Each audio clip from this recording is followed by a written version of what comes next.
이 말씀을 마치시고 그들이 보는데 올려져 가시니 구름이 그를 가려 보이지 않게 하더라. 올라가실 때 제자들이 자세히 하늘을 쳐다보고 있는데 흰옷 입은 두 사람이 그들 곁에 서서 이르되 갈릴리 사람들아 어찌하여 서서 하늘을 쳐다보느냐. 너희 가운데서 하늘로 올려지신 이 예수는 하늘로 가심을 본 그대로 오시리라 하였느니라. 지난주에 예수님의 부활에 대해서 함께 은혜를 나눴습니다. 오늘은 하늘에 오르사라는 하나님의 승천에 관련된 부분을 보고자 합니다. 부활은 우리가 썩을 것에 또 없어지고 사라질 것에 더 이상의 얽매이지 아니하고 이제는 살게 되는 소망, 영생, 영원한 생명이라는 뜻이죠. 그와 같은 존재가 되었으니 너의 영뿐만 아니라 현재 가지고 있는 너의 육체도 다시 살아나사 하나님의 나라를 유업으로 받는 그곳에서 하나님을 영원히 함께 찬송하며 그렇게 사는 자가 되었다라는 게 사실 부활의 의미다. 그래서 피조물에서 하나님의 자녀되는 그와 같은 놀라운 일종의 신분의 격상이라고 표현할 수 있습니다만 그와 같은 은혜를 우리에게 주셨다라고 함께 또한 은혜를 나누었습니다. 오늘은 그와 같은 부활하신 예수님께서 왜 40일 동안 사시다가 하늘로 승천하셨을까라고 하는 그런 문제를 가지고 함께 은혜를 나누고자 합니다. 먼저 제46문 같이 한번 읽겠습니다. 하늘에 오르사라는 말의 의미는 무엇입니까? 답을 같이 읽겠습니다. 그리스도께서 제자들이 보는 가운데서 지상으로부터 하늘로 오르셨으며 장차 산 자와 죽은 자를 심판하기 위해 다시 오실 때까지 우리를 위해 그곳에 계신다는 것입니다. 네, 예수님은 하늘로 올라가셨다고 누가복음 24장 50절에서 53절에 증거하고 있습니다. 같이 읽겠습니다. 예수께서 그들을 데리고 베다니 앞까지 나아가사 손을 들어 그들에게 축복하시더니 축복하실 때에 그들을 떠나 하늘로 올려지시니 그들이 그에게 경배하고 큰 기쁨으로 예루살렘에 들어가 늘 성전에서 하나님을 찬송하니라. 하나님의 아들 예수 그리스도께서 승천하신 날은 안식일로 알려져 있습니다. 그런데 예수님께서 이 베다니까지 나아가사 일일이 제자들에게 축복하시고 하나님 그 베다니와 이제 예루살렘 사이에 감난산이 있는데 그곳에서 많은 사람이 보는 앞에서 하늘로 올라가셨다라고 나오고 있습니다. 그래서 제자들이 큰 기쁨으로 예루살렘에 돌아와서 하나님을 찬송하며 그곳에서 하나님의 아들 예수님께서 약속한 보혜사를 기다리는 그와 같은 기도를 마가의 다락방에서 행하였다라고 사도행전에 기록되어 있습니다. 자, 그렇다면 이렇게 하늘로 올라가셨는데 눈에 보이는 이제 피지컬한 하늘입니다. 그러면 하늘 어디로 가셨습니까? 라고 할 때 과연 하나님이 만드신 피조 세계 안에 우리 지구상의 하늘을 넘어 어떤 피조 세계 안에 어떤 장소로 가셨을까요? 아니면 이 피조 세계를 넘어 그 어떤 우리가 상상할 수 없는 신적 세계로 가셨을까요? 정확히 예수님은 어디로 가셨습니까? 라고 물을 때 어떻게 답하죠? 히브리서 12장 2절 말씀 같이 봉독하시겠습니다. 믿음의 주요 또 온전하게 하시는 이인 예수를 바라보자. 그는 그 앞에 있는 기쁨을 위하여 십자가를 참으사 부끄러움을 개의치 아니하시더니 하나님 보좌 우편에 앉으셨느니라. 정확하게 어디로 가셨다고요? 하나님 보좌 우편에 가셨습니다. 하나님의 보좌는 어디 있습니까? 답을 하시는 분이 이상하게 됩니다. 어디지라고 궁금증을 가질 수밖에 없는, 우리 이성으로는 도달하기 어려운, 하나님이 말씀으로 만물을 창조하신 세계에 속해 있지 아니하는, 그래서 하늘이라고 치는 모든 그와 같은 것은 원어로는 하늘들이라고, 후라네라는 표현을 썼습니다. 후라노스가 단수인데요, 복수 형태로 썼습니다. 하늘들. 그래서 이 어떤 피조 세계가 아니라는 그런 의미를 포함하고 있습니다. 하나님이 계신 데는 이 피조 세계를 넘어 우주 어떤 곳이 아니라 완전히 어떤 알 수 없는 신의 세계에 계십니다. 그런데 그곳 우편에, 그러니까 우편에 있다고 생각하니까 무슨 생각이 드시지요? 어떻게 이야기했습니까? 예수님의 제자들 중에 야고보 또 형제 요한이, 어머니가 살로메지요, 그때부터 치맛바람이 있어서 예수님께 간청했습니다. 나중에 하늘나라에 가면 우리 두 아들을, 하나는 예수님의 우편에, 하나는 예수님의 좌편에, 이런 표현을 했습니다. 참 우리는 모르겠어요. 예수님은 육체가 있어, 형체가 있어 좌우를, 우리도 좌우를 이야기할 수 있는데, 하나님의 보좌 좌우를 말한다는 것은 굉장히 어리석은 이야기죠. 하나님이 좌우가 있겠습니까? 우리처럼 오른손 왼손이 있으시겠습니까? 우리처럼 엉덩이가 있어서 보좌가 필요하시겠습니까? 우리처럼 발이 있어서 발등상이라고 표현했는데 발등상이 필요하시겠습니까? 이것은 우리의 이성을 돕기 위해 보이지 아니하시고 영이신 하나님을 우리가 이해하기 위해서 표현한, 그래서 우리는 하나님이라는 이름도 다 담지를, 그 이름에 신에 대한 것을 다 담지를 못합니다. 아버지라는 것으로 가장 가깝게 이 땅에서 하나님에 대한 그 어떤 이해를 돕는 용어지만 그것으로도 담지 못합니다. 다만 우리가 이해할 수 있는 범주 안에서 표현하고 있는데, 하나님이 계신 가장 가까운 곳에 예수님이 가셨습니다. 바로 옆에 계십니다 라는 의미를 담고 있는 것이죠. 거기에 계십니다. 우주세계 밖에 그 어떤 곳에 계십니다. 그렇다면 그곳에 가셔서 무엇 하실까? 무엇 하고 계실까? 지금 궁금하시죠? 우리가 저번에 한번 봤습니다.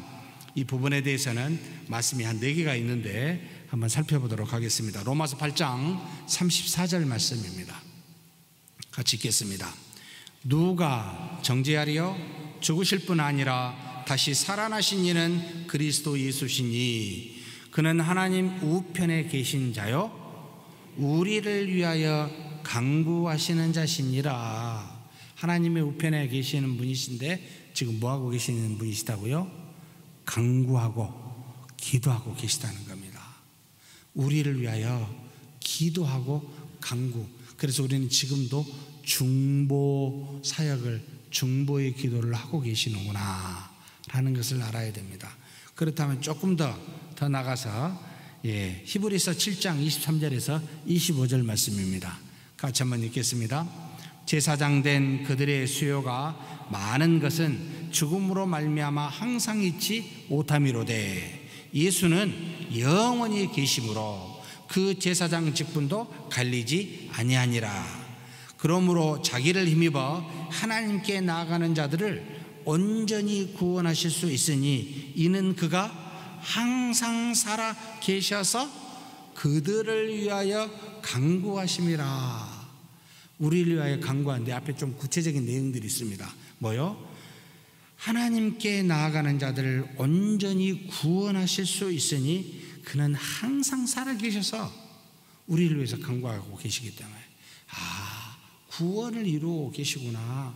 구원받지 못한 자를 구원에 이르게 하고 구원받은 자를 이 땅에서 구원으로 이루어가는 구원의 삶을 살게 하도록 지속적으로 간구하고 계시는구나. 그래서 이 땅에서 예수님이 하셨던 사역이나 지금 하나님의 보좌 우편에 계셔서 예수님이 하신 사역은 일치하고 있습니다. 그대로 지금도 하고 계십니다. 다만 그곳에서는 기도로, 간구로, 그 다음에 에베소서 4장 8절에서 10절 말씀입니다. 같이 한번 읽겠습니다. 그러므로 이르기를 그가 위로 올라가실 때에 사로잡혔던 자들을 사로잡으시고 사람들에게 선물을 주셨다 하였도다. 올라가셨다 하였은즉 땅 아래의 낮은 곳으로 내리셨던 것이 아니면 무엇이냐? 내리셨던 그가 곧 모든 하늘 위에 오르신 자니 이는 만물을 충만하게 하려 하심이라. 이 땅에 만물을 충만하게 한다는 겁니다. 무슨 뜻이죠? 하나님이 처음에 창조하신 대로, 창조의 법칙대로 모든 것이 진행하도록 다 그것이 그 뜻 안에서 이루어지도록 계속 일하고 계신다는 뜻입니다. 예수님은 쉬고 계신 게 아닙니다. 지금도 구원의 사역을 이루고 계시고 만드신 만물 안에서 그 뜻을 따라, 창조된 의도와 뜻을 따라 만물이 그대로 나오도록 계속 충만하게 하는 역사를 하고 계십니다. 이것이 지금 예수님이 보좌 우편에 하고 계신 일이라고 가르치고 있습니다. 또 히브리서 9장 24절입니다. 같이 한번 읽겠습니다. 그리스도께서는 참 것의 그림자인 손으로 모든 만든 성소에 들어가지 아니하시고 바로 그 하늘에 들어가사 이제 우리를 위하여 하나님 앞에 나타나시고, 우리를 위해서 하나님 앞에 나타나신다라는 말은 우리 안에 계신 성령께서 우리를 위하여 말할 수 없는 탄식으로 간구하신다고 성경에 표현되어 있습니다. 이 간구는 그리스도의 영인데 그리스도께서 아시고 바로 하나님 앞에서 우리를 위하여, 우리 죄를 위하여, 우리 죄를 다 사하도록 속량 받은 그 은혜를 다시 우리에게 덧입히사 그 은혜 안에 거하여 죄의 종이 되지 아니하고 일어서게 하는 역사를 지금도 하고 계시다는 겁니다. 그렇다면 우리가 지금 현재 죄를 짓게 되면 네 안에서 즉각적으로 성령께서 반응하사 탄식하시며 기도하십니다. 이것은 즉각적으로 그리스도께서 하시사 하나님 앞에서 증거하십니다. 이 사람은 내 피로 산 사람이니, 내 피로 모든 죄가 속량된 자이니 하나님의 은혜 가운데 다시 일어서게 해달라고. 그래서 성령을 통하여 우리로 하나님의 말씀을 깨닫게 하사 그 죄에서 일어서게 하는 힘과 능력을 제공받습니다. 이 일이 지금 현재 보혜사 성령과 그리스도께서 하나님 보좌 우편에서 하고 계시는 중보 사역이다라는 말입니다. 믿으십니까? 우리 한 존재를 위해서 끊임없이, 그러면 이 지상에 얼마나 많은 신자가 참 헤아릴 수 없이 많죠. 그럼 기도를 씻을 수가 있겠습니까? 한번 생각해 보십시오. 나 하나만 생각해도요, 정말 많이 기도하시겠다. 얼마나 많이 죄를 지니.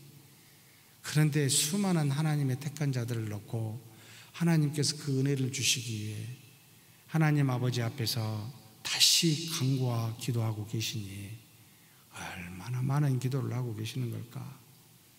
그래서 생각하면요, 여러분, 예수님은 우리처럼 지금 다른 육체지만 육체를 갖고 계십니다. 계속해서 예비하고 계십니다. 하나님의 나라를요.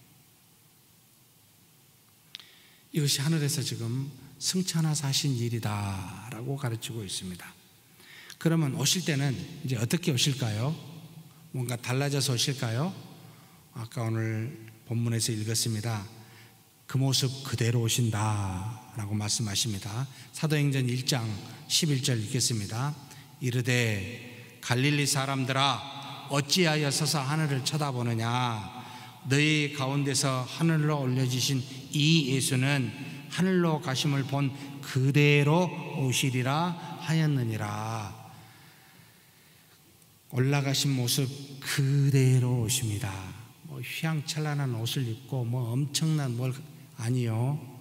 올라가신 그대로 모습을 가지고 부활하신 모습 그대로를 가지고 40일 동안 보여주신 그대로 모습을 가지고 다시 재림하십니다.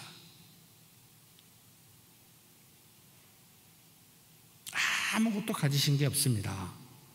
그저 가지신 게 있다면 신으로서 하나님으로서 권세와 영광만 갖고 있습니다.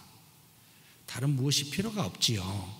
그런데 그 누추한 그 모습 그대로를 그대로 가지고 오시고 그걸 가지고 그대로 우리와 더불어 영원히 사십니다. 그런데 그 손에는 십자가의 자국이 있을까요? 없을까요? 네, 있지요. 보여주셨습니다. 부활하신 뒤에 그대로 갖고 계십니다. 이것이 바로 하늘로 올라가신 그 의미가 무엇인지를 이야기해 주고 있습니다. 그렇다면 47문 같이 읽겠습니다. 그러나 그리스도께서는 이 세상 끝날까지 항상 우리와 함께 계시겠다고 약속하지 않았습니까? 아니, 우리와 항상 함께 계시겠다고 하늘로 가버리면 안 되잖아요. 좀 이런 뜻이죠. 왜 가셔요? 떠나지 말고 계신다고 약속하셨잖아요. 그러면 가 계시면 우리는 어쩌라고요? 이런 지금 의문을 갖고 말하는 질문입니다. 답을 같이 읽겠습니다. 그리스도는 참 사람이며 참 하나님이십니다. 인성으로 그리스도께서는 지금 이 땅에 계시지 않습니다. 그러나 그의 신성과 위엄과 은혜와 성령으로서 그리스도는 한순간도 우리로부터 떨어져 계시지 않습니다. 육체를 가지신 예수님과 함께 있었지만 그러나 이제는 육체와 함께 우리 있지 아니하고 그분이 가지신 영원하신 신성과 능력과 은혜로 성령과 더불어서 우리와 함께 지금 존재합니다 라는 게 답입니다. 자, 그렇다면 먼저 예수님께서 우리에게 약속해 주신 게 있죠. 세상 끝날까지 함께 하시겠다고. 바로 마태복음 28장 20절입니다. 이것은 부활하시고 난 다음에 승천하시기 전에 갈릴리 한 산에서 제자들에게 분명히 약속한 내용이기도 합니다. 같이 한번 읽겠습니다. 내가 너희에게 분부한 모든 것을 가르쳐 지키게 하라. 볼지어다 내가 세상 끝날까지 너희와 항상 함께 있으리라 하시리라. 여기서 세상 끝날은 주님이 재림하실 때입니다. 이때까지 항상 함께 하겠다고 하셔놓고 지금 올라가셔 버린 거예요. 이게 말이 됩니까? 이 생각이 들지요. 우리와 같은 육체로 이제는 함께 하신다는 말이 아니라는 뜻입니다. 자, 그리스도는 인성과 신성을 다 가지고 계신 분이십니다. 이것에 대한 것을 우리가 알고 있어야 됩니다. 우리가 읽은 사도행전 1장 9절에서 11절 말씀이 이것을 이야기해 주고 있죠. 예수님이 하늘로 올라간 것은 인성만 올라간 걸까요? 신성만 올라간 걸까요? 라고 물을 때 다 같이 한번 읽겠습니다. 이 말씀을 마치시고 그들이 보는데 올려져 가시니 구름이 그를 가려 보이지 않게 하더라. 올려가실 때 제자들이 자세히 하늘을 쳐다보고 있는데 흰옷 입은 두 사람이 그들 곁에 서서 이르되 갈릴리 사람들아 어찌하여 서서 하늘을 쳐다보느냐. 너희 가운데서 하늘로 올라지신 이 예수는 하늘로 가심을 본 그대로 오시리라 하였노라. 예수님의 인성은 육체는 놔두고 신성만 올라갔다고 기록하고 있지 않습니다. 그렇다고 신성은 놔두고 육체만 올라갔다고 말하지도 않습니다. 부활하신 모습 그대로 그분이 가지신 인성과 신성을 다 가지고 올라가셨다고 말합니다. 예수님 안에 이 두 본성은 절대 분리되지 않습니다. 한 인격 안에 두 양성이 온전하게 있어서 어디를 가든지 이 양성이 함께 존재합니다. 이 땅에 머무를 때도 그리하셨고 하늘로 올라가실 때도 그리하셨습니다. 그래서 완전히 우리로부터 떠나게 보였지만 무엇과 더불어서 우리와 동행하게 될까요? 한순간도 떨어져 계시지 아니하다고 이야기합니다. 요한복음 14장 16절에서 19절 말씀입니다. 같이 한번 읽겠습니다. 내가 아버지께 구하겠으니 그가 또 다른 보혜사를 너희에게 주사 영원토록 너희와 함께 있게 하리니 그는 진리의 영이라. 세상은 능히 그를 받지 못하나니 이는 그를 보지도 못하고 알지도 못함이라. 그러나 너희는 그를 아나니 그는 너희와 함께 거하시며 또 너희 속에 계시겠음이라. 내가 너희를 고아와 같이 버려두지 아니하고 너희에게로 오리라. 조금 있으면 세상은 다시 나를 보지 못할 것이로되 너희는 나를 보리니 이는 내가 살아있고 너희도 살아있겠음이라. 지금 분명히 떠나시는데 영원토록 너희와 함께한다라고 말하는데 무엇으로 말미암아 가능하죠? 누구를 보내셔서? 바로 16절입니다. 내가 아버지께 구하겠으니 그가 또 다른 보혜사를 너희에게 주사 영원토록 너희와 함께 있게 합니다. 그러면서 다시 육체로는 나를 보지 못하지만 내가 살아있고 너희도 계속 살아있게 하는데 그건 누구 때문에요? 우리 안에 계신 성령의 하나님 보혜사 때문에. 그래서 이분의 영은 진리의 영이라 그리스도의 영이라 칭합니다. 그래서 인성과 신성으로 하나님의 보호자 우편에 계시는 예수님께서 이제는 우리 안에 보내주신 보혜사 성령으로 말미암아 그분과 하나 되기 때문에 우리 안에서 영원히 계신다, 세상 끝날까지 계신다라고 이야기하고 계십니다. 그래서 떠나신 분이 아니라는 겁니다. 그래서 신학적으로 실질적으로 예수 그리스도는 하나님의 보호자 우편에 계십니다. 우리 안에 실질적으로 계시는 분은 성령의 하나님이십니다. 그런데 삼위일체 하나님이 한 몸이듯이 이 예수 그리스도와 성령이 하나이기에 우리 안에서 예수님께서 하신 모든 말씀을 생각나게 하시고 하나님의 말씀인 진리를 따라 살도록 우리를 인도하고 계십니다 라고 예수님이 요한복음에 직접 보혜사 성령을 가르치시면서 15장, 16장, 17장에 자세하게 기록합니다. 내가 너희를 떠나는 것이 오히려 유익하다고요. 왜 그랬겠어요? 왜 떠나는 것이 유익하겠습니까? 예수님에게는 인성과 신성을 다 가지고 계시니까 무슨 문제가 있습니까? 예수님이 계시는 당시는 무슨 문제가 있습니까? 예수님을 만나려면 예수님한테 나와야 돼요. 당신은 예수님을 만나야만 돼요, 물리적으로. 그런데 지금은 안 만나도 돼요. 누구를 통해 만날 수 있기 때문에? 비록 눈에 보이지 아니하시지만 보혜사 성령을 통해 만날 수 있기 때문에 언제든지 어디서든지 시간과 공간을 뛰어넘는 성령으로 말미암아 만날 수가 있습니다. 마치 우리가 예수님을 항상 같이 모시고 다니면서 동고동락하듯이 그렇게 살고 있는 것이 지금이라는 말입니다. 보혜사 성령이 내 안에 오셨으니까. 그래서 유익하다, 내가 떠나는 것이 유익하다, 이런 표현을 하시는 겁니다. 믿으십니까? 그러면 예수님을 만나고 싶습니까? 어떻게 해야 되죠? 어디 계세요, 예수님이? 예? 우리 안에, 성령 안에 계셔요. 또 어디에 계세요, 예수님이? 말씀이에요, 말씀. 여기에 계셔요. 이 두 군데 외에는 없어요. 왜 사람에게서 예수님을 닮은 모습은 볼 수 있지만 왜 사람에게서 예수님을 본다고 이야기하십니까? 또 어떤 사람이 예수님이라고 이야기하십니까? 말이 안 되죠. 여기 있다 저기 있다 말할 때마다 여러분 속지 마십시오. 딱 두 군데밖에 없습니다. 어디요?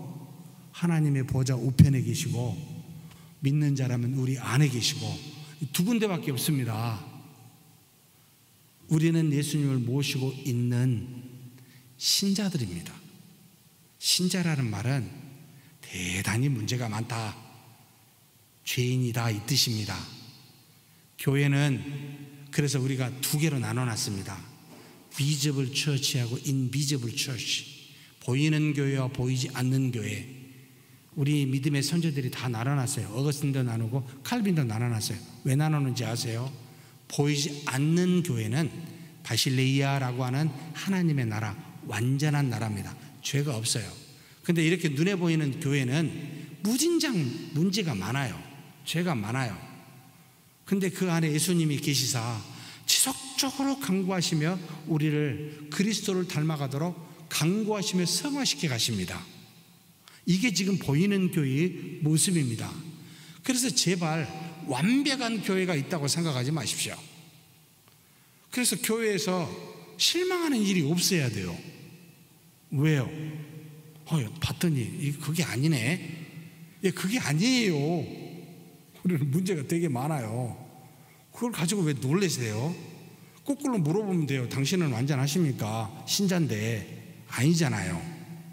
근데 어찌하여 완전하지 않는 것으로 여러분 뭐라고 정죄하십니까? 그렇게 말하면 당신은 정죄받을 게 없습니까? 이렇게 질문이 돼가요. 그럼 뭘 놀라야 되죠? 죄가 있는데 그 죄를 돌이키지 않는, 이걸 놀라야 돼요. 죄가 있는데 우리 안에 누가 있습니까? 성령의 하나님이 계시잖아요. 성령의 하나님의 역사와 은혜가 없는 걸 놀라야 돼요. 저분이 죄가 있는데 왜 회개를 안 할까? 저분이 믿음이 있다는데 왜 영적 활동이 안 할까? 이걸 놀라는 거예요. 이상하네. 안에 하나님이 안 계시나? 하나님이 분명히 계시다고 말씀하셨고 역사하신다고 했는데 왜 안 하지? 왜 안 나타나지? 저건 믿지 않는구나. 어떤 부분에서는 철저하게 안 믿는구나. 이렇게 이해하시면 놀라야 됩니다. 그것 때문에. 교회가 죄가 있으면 놀라지 아니하고 기도가 없고 말씀이 없고 회개가 없는 것을 놀라야 돼요. 왜냐하면 일하시니까. 문제 많은 우리 속에, 교회 속에 일하고 계시니까. 하나님이 거짓말하신 분이 아니시잖아요. 그분이 쉬고 계시는 분이 아니시잖아요. 끊임없이 일하시잖아요. 그런데도 그 일하는 것을 눌러버리는 우리는 뭡니까? 무시하는 우리는 뭡니까? 이게 교회입니까? 이걸 놀라야 됩니다. 이제 도대체 당신은 누굽니까? 도대체 나는 누구지? 이런 것에 놀라야 돼요. 진짜 오늘 아침에도 새벽 기도도 원치 않는 분이 와서 뭐라는 소리를 듣고 기도했던 내용들이 사라져 버렸어요. 오전 내내 묵상 말씀 보기 너무너무 힘들었어요. 돌아봅니다. 그분이 문제가 아니고요, 내 속에 나는 뭐지? 이런 것에 영향을 받는 나는 뭐야?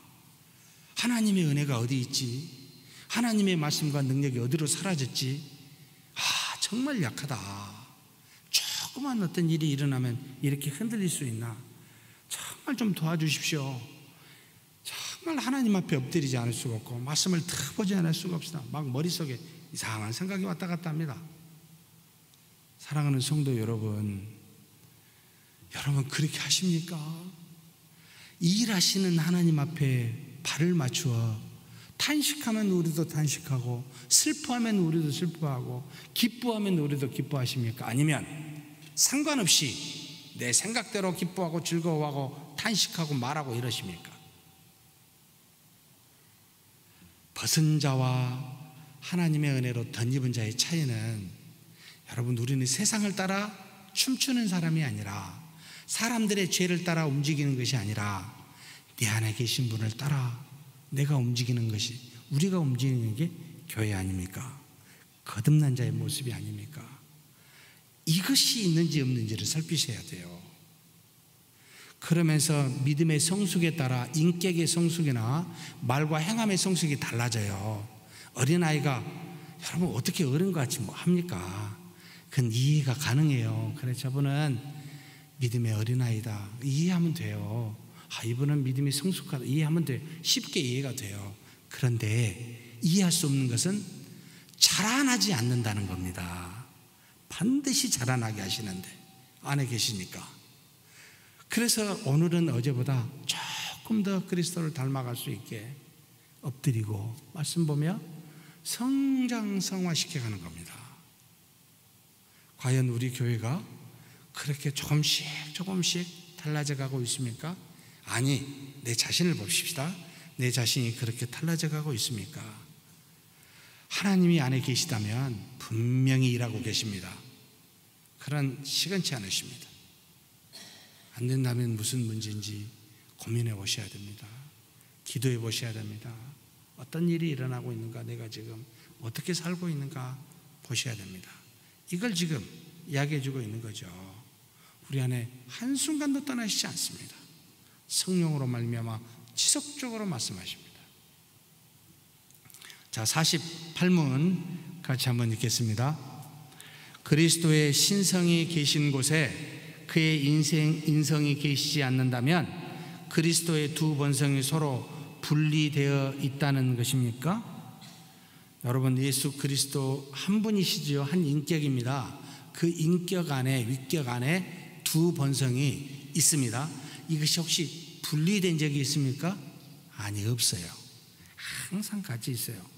이해가 안 되는 거예요. 우리는 사실은 늘 인성만 갖고 살았기 때문에. 그런데 하나님이라고 하는, 성령이라고 하는 신적 존재가 우리에게 오므로 이것이 조금 이해가 됩니다. 어떻게 이해가 되냐면, 어떻게 이 죄 많은 내 마음속에 떠나지 아니하시고 성령의 하나님이 계실까? 그리고 기가 막히게 돼요.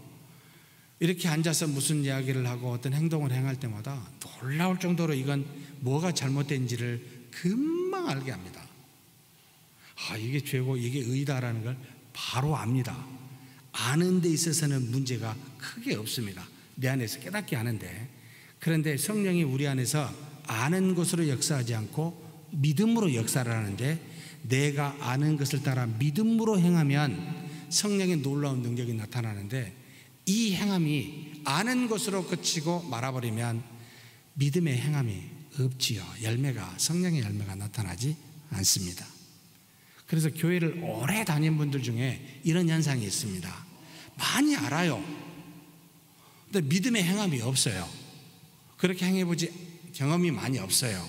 철저하게 믿어버리고 나가지 않고 여러 가지 과거의 경험과 생각으로 판단하고 그렇게 행합니다.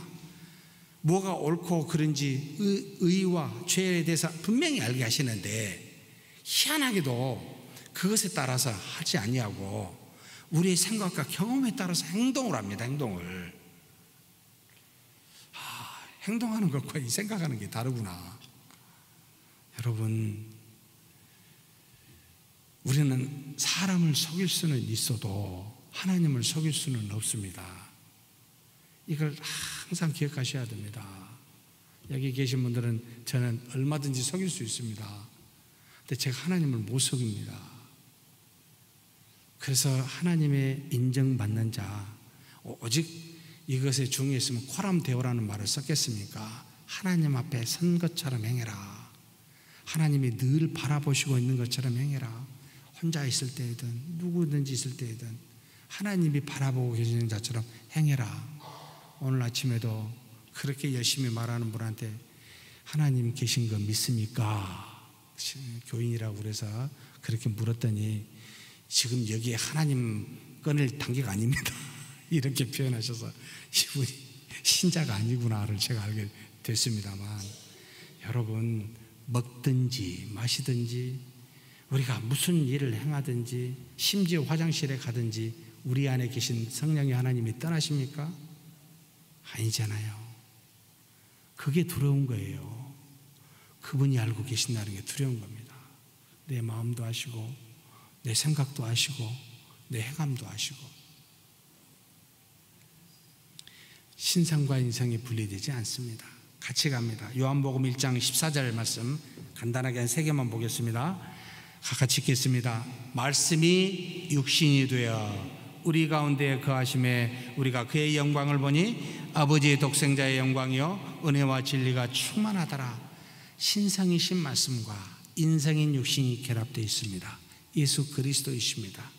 골로새서 2장 9절 말씀 같이 읽겠습니다. 그 안에는 신성의 모든 충만이 육체에 거하시고, 육체를 입고 있는 중에 신성의 충만함이 거하신 분이 예수 그리스도십니다. 인간의 몸을 입었다고 신성이 부족한 게 아닙니다. 그 다음 요한복음 3장 13절입니다. 같이 읽겠습니다. 하늘에서 내려온 자 곧 인자 외에는 하늘에 올라간 자가 없느니라. 인성과 신성을 가지고 하늘로 올라간 자는 예수님 외에는 없습니다. 이 예수님 한 분밖에 없습니다 라는 것을 말하며 다 가지고 계시고 그것과 함께 하늘에 가셨습니다. 자, 그렇다면 이제 이 질문이 가장 중요합니다. 49문입니다. 같이 한번 읽겠습니다. 그리스도의 승천은 우리에게 어떤 유익을 줍니까? 어떤 의미를 우리에게 내포하여 가르쳐주고 있습니까? 이걸 질문하고 있습니다. 자, 답이 첫 번째, 두 번째, 세 번째 나왔는데 같이 쭉 읽겠습니다. 첫째, 그리스도는 하늘 곧 그의 아버지의 면전에서 우리를 위하여 변호하고 계십니다. 올라가셔서 지속적으로 기도하여 우리를 죄에서 속량하는 중보사역으로 변화하고 계시다는 거 얼마나 큰 유익입니까? 두 번째, 같이 읽겠습니다. 우리의 육체가 하늘에 있다는 말입니다. 그것은 우리의 머리 되신 그리스도께서 자신의 지체들인 우리들을 하늘에 자신에게로 데려가실 것의 보증입니다. 이 부분이 지금 핵심이에요. 자, 세 번째, 두 번째 뒤에 보도록 하고 세 번째 읽겠습니다. 그에 대한 보증으로 그리스도께서 성령을 이 땅에 우리에게 보내십니다. 성령의 능력으로서 우리는 이 땅의 것들을 추구하지 않고 하나님의 우편에 앉아 계신 그리스도께서 계신 위의 것들로 우리의 목표를 삼게 하십니다. 자, 승천하신 세 가지 우리에게 주신 의미 있는 유익이 뭐냐면, 첫째는 뭐라고요? 첫째는 뭐라고 나왔습니까? 우리를 위해서 계속 기도하시러 가신 거예요. 정말 하나님이 우리를 위해서 지금 기도하시니 얼마나, 저는 우리 어머니만 늘 기도한 줄 알았더니 예수님이 우리를 위해서 기도하고 계시다니 정말 얼마나 든든합니까? 정말 대단한 분들입니다. 여기 계신 분들은. 그래서 함부로 건드시면 안 돼요. 전부 다 대단하신 분들이에요. 하나님이 위해서 기도하고 계시니까. 두 번째는 우리의 육체, 우리의 삶이, 우리의 고향이 어디라고요? 이 땅이 아니라 하늘이라는 것을 가르쳐주고 있습니다. 세 번째 유익은 가시면서 우리에게 성령, 보혜사 성령을 주심으로 우리가 이 땅에서 썩어질 것의 종로를 타지 아니하고 영원한 나라를 바라보고 그렇게 살도록 인도하는 은혜가 있다고 가르칩니다. 자, 먼저 하나님의 면전에서 우리 죄를 대하여 보호하신 것은 요한일서 2장 1절 말씀 한 절 보겠습니다. 나의 자녀들아, 내가 이것을 너희에게 쓰면 너희로 죄를 범하지 않게 하려 함이라. 만일 누가 죄를 범하여도 아버지 앞에서 우리에게 대언자가 있으니 곧 의로우신 예수 그리스도시라. 죄를 범했는데 우리 앞에 누가 대언하고 있어요? 아니, 우리를 위해서 누가 대언하고 계신다고요? 예수 그리스도께서 하나님 앞에서 대언하고 계십니다. 그래서 여러분, 저와 여러분이 죄를 회개하지 아니하여도 죄 사함을 받을까요? 받지 못할까요? 받습니다. 근데 왜 회개합니까? 회개를 해야 우리가 거룩한 삶을 살 수 있어요. 죄 용서를 받지만 거룩한 삶, 믿음의 삶을 사는 것은 우리 스스로가 닦아야 돼요. 가만히 계시면 죄 용서만 받습니다. 성장하지 못합니다.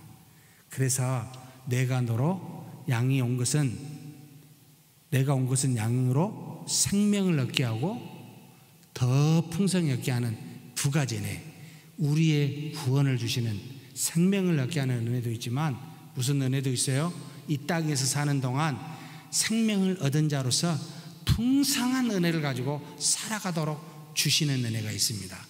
어디서? 하나님의 보좌 우편에서 지금 내 안에서 역사하사 그렇게 은혜를 주시기 때문에 약속하고 계신 것이죠. 그러니 안심하십시오. 무엇을?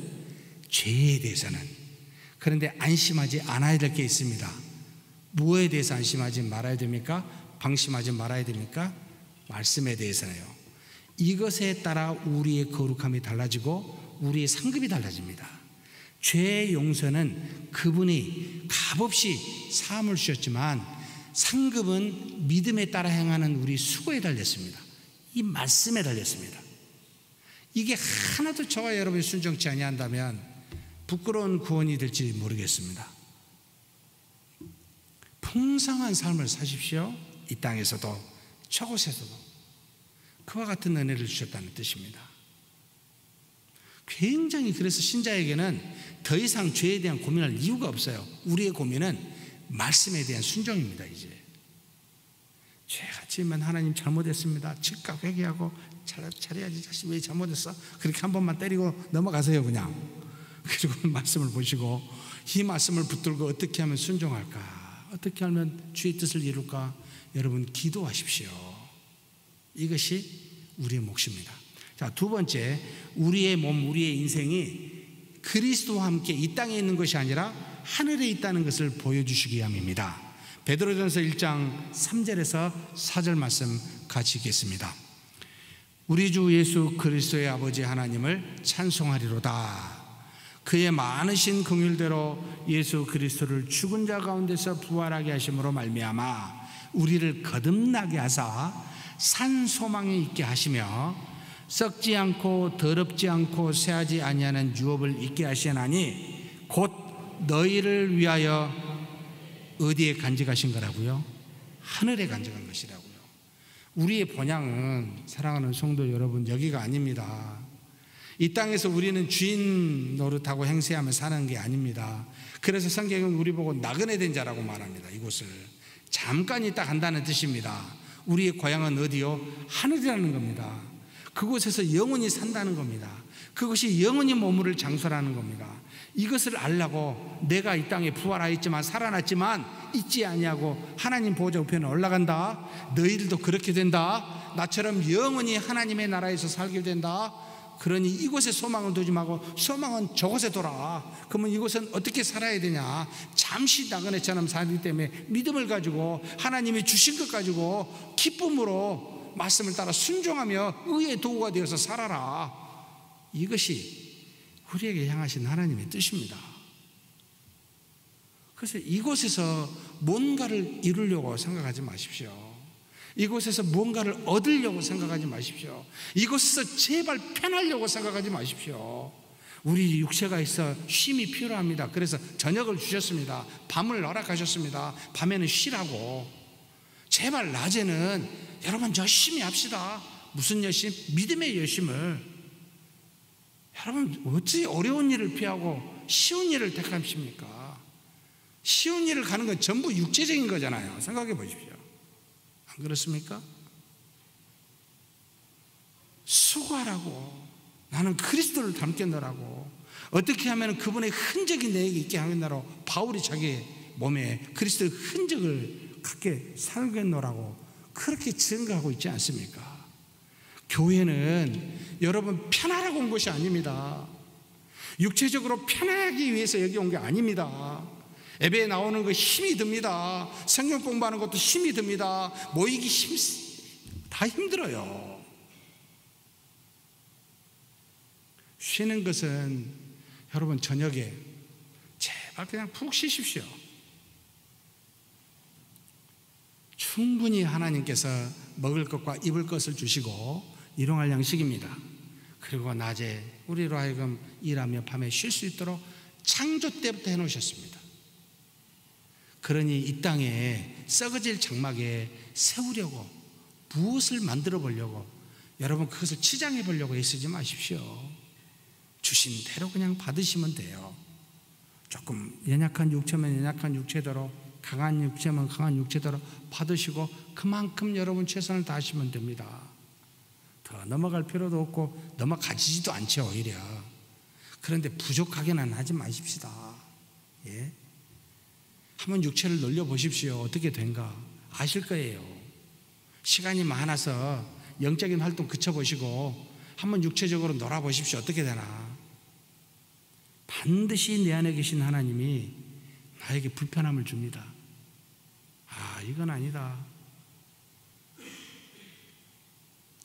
우리는 그렇게 만들어졌습니다. 하늘에 소망을 두게끔 살도록 하게 하셨습니다. 그래서 부르실 때까지 이 몸이 어찌되든 그렇게 한번 살아야 되지 않냐. 그래서 조금이라도 하나님 나라의 기여가 되고 너는 참 충성된 종이라고 그 말을 하나님으로부터 들었으면 얼마나 좋을까. 이 소망으로 사는 게 아닌가요? 여러분, 전부 이 땅에서 해놓은 거 다 사라지고 없어집니다. 점점 썩어져 갑니다. 몸도 그렇고 건물도 그렇고 이 땅에 이루어진 모든 것이 한 세대가 지나가면 다음 세대가 우리를 기억할 것 같습니까? 어림없습니다. 우리가 이후 앞의 세대도 기억 못하는데 지금 세대 기억할까 말까도 아는데, 여러분 기대하지 마십시오. 이름을 남기시려고요? 기대하지 마십시오. 우리 안에서 현재 믿음을 가지고 서로를 위해서 기도하고 사랑하는 것으로 좋게 해야 됩니다. 뭘 남기시려고요? 다만 할 수만 있다면 우리의 후손들이 믿음으로 살아갈 수 있도록 그런 환경을 조성하고 내가 나가야 되겠다.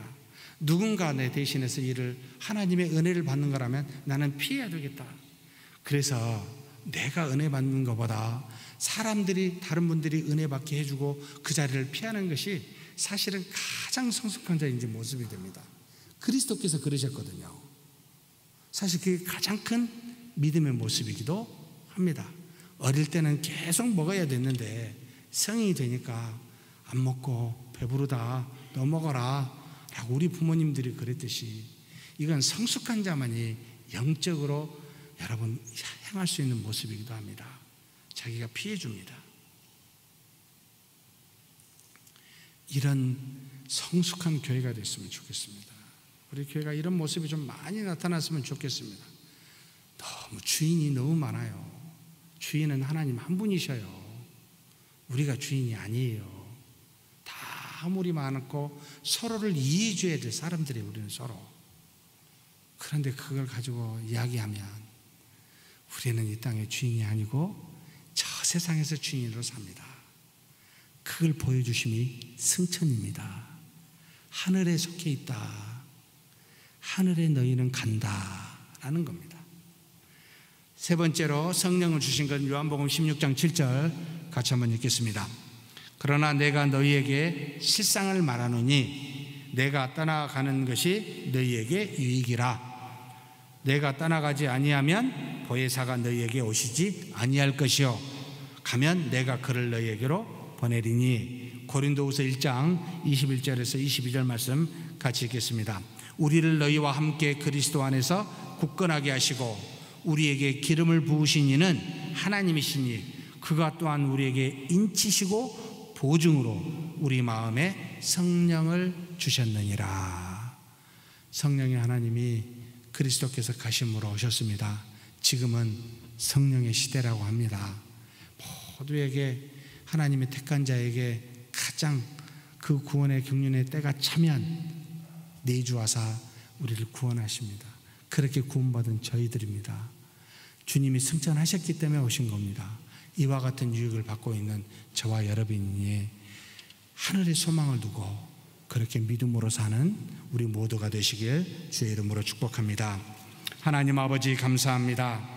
그리스도께서 하늘로 올려지사 승천하신 것은 우리를 위하여 끊임없이 하나님 앞에 간구하며 지금도 중보사역을 하시며 또 소망이 이 땅에 있는 것이 아니라 우리는 하늘에 속한 자로서 우리가 가야 될 고향이 하늘에 있음을 알고 하늘을 소망하며 살도록 가르치시기 위함이며 또한 우리에게 성령을 보내사 이제는 구원받은 자로 보증하며 인치심을 주시기 위함이라고 말씀하셨습니다.